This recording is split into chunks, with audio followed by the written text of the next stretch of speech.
Mr. Cloud, your attorney is out sick. Okay, how you doing this morning? Doing okay? How you doing?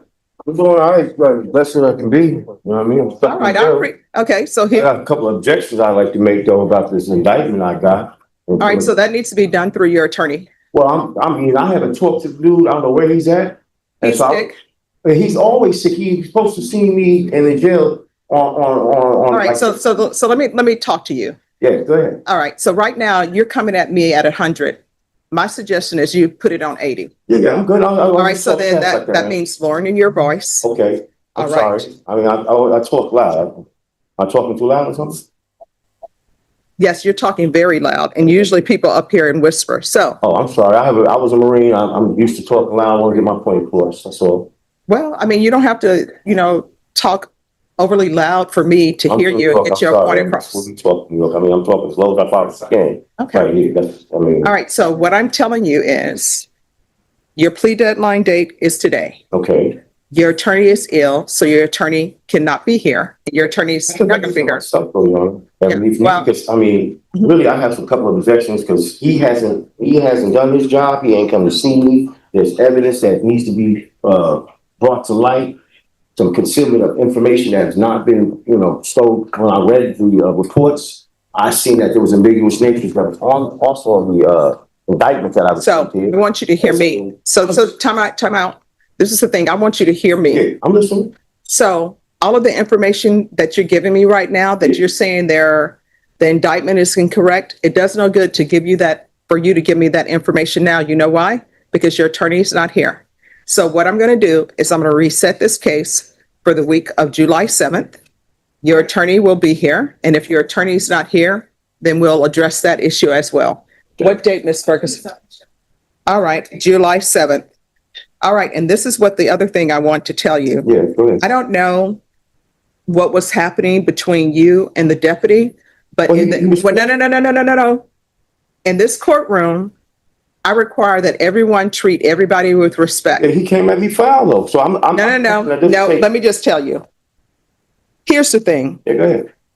This is what I've discovered in my time on the planet and my time in working in courts. If you have a judge who is rude and disrespectful to people, then you know what ends up happening? Everybody on the staff, everybody in court thinks, oh, the judge is rude to people, so it's okay to be rude to people. I don't have people be rude to people. I'm not rude to anybody. So what I can tell you is the deputies, they're not my employees, but I know they're not rude to people. The staff, they're not my employees, but I know they're not rude to people. The people I'm in charge of hiring is the court coordinator and the court reporter. And guess what? They're not rude to people because I'm not rude to people, and I don't tolerate people to be rude to people. So here's the thing. When you are frustrated over something, that doesn't mean that you take your frustration out over Nope. You don't take your frustration out on other people, because guess what ends up happening? What ends up happening is everybody shuts down. Nobody's listening because you're coming at them in a certain way. Yeah. So your attorney's not here. There's nothing I can do about your attorney not being here because your attorney is ill. What I can tell you is your attorney was here on April 25th. Your attorney was here on June 2nd. Your attorney is ill. It happens. I don't think he was standing outside saying, please let me get sick so I can't come to court. So we're going to bring you back on July 7th. On July 7th, your attorney will be here and you can discuss what issues you feel you have that are valid concerns or valid motions, and he will talk to you about that. Okay. Well, can I ask you a question? Because sure. The case has been dismissed, right? And they indicted me, and I've been asking him, when are you going to file a motion to suppress, do this and that? He hasn't done his point. He hasn't done his job. He's ineffective. I'm like, dude, can you do something about it? I'm going to come visit you. Doesn't come visit me. 183 days go by. Okay.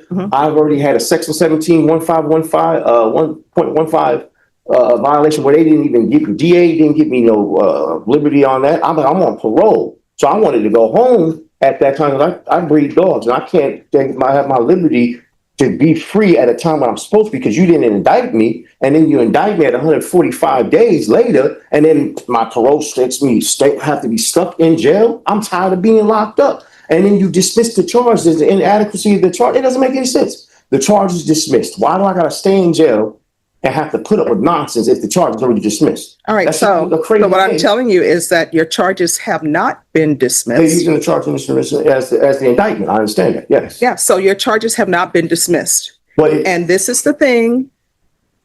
I always tell people to listen. okay. And what I told you was, it does no good for you to tell me about how you think your case should be dismissed because your attorney is not here.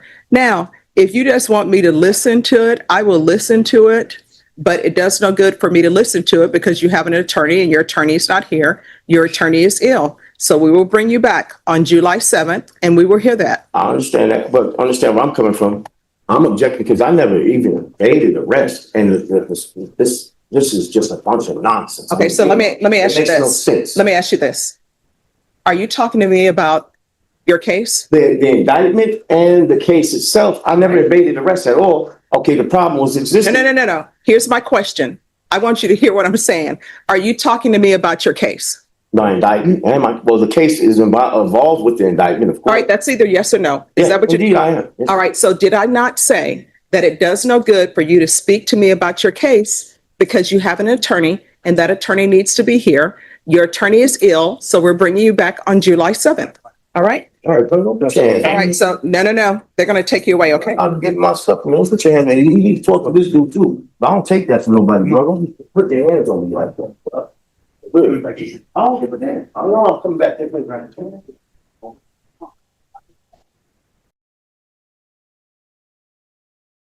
To drink alcohol. Do you understand? Yes, ma'am.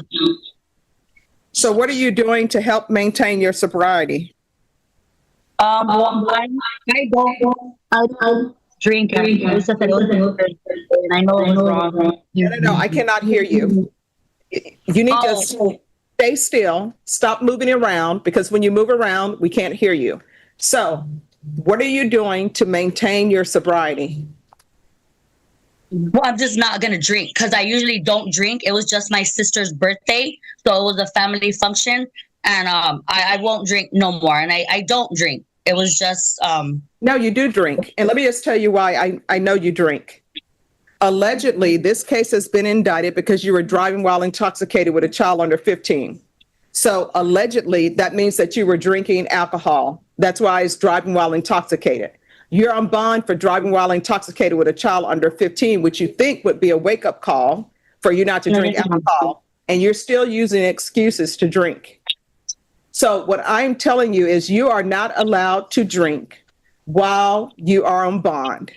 Now, what I can do is I can issue a warrant for your arrest. And if you drink, it'll be you making alcohol at the Bexar County Jail, which my understanding you can do with orange pills after you let it mold. So that will be the only way that you'll be getting your alcohol. Is that true? You understand? So I am going to follow through on the recommendation from the state. You're going to continue with Ignition Interlock. You are going to take the alcohol awareness course and you're going to do 30 sober meetings in 30 days. If you violate that, a motion is going to be sent to me. It's going to be another violation report. You're going to be required to appear in court and answer for it. Do you understand? yes, ma'am. All right. Is there anything else? No, Your Honor. All right. So Ms. Ferguson, on this case, recall it back for, they had on the 30th, it was going to be a blood discovery.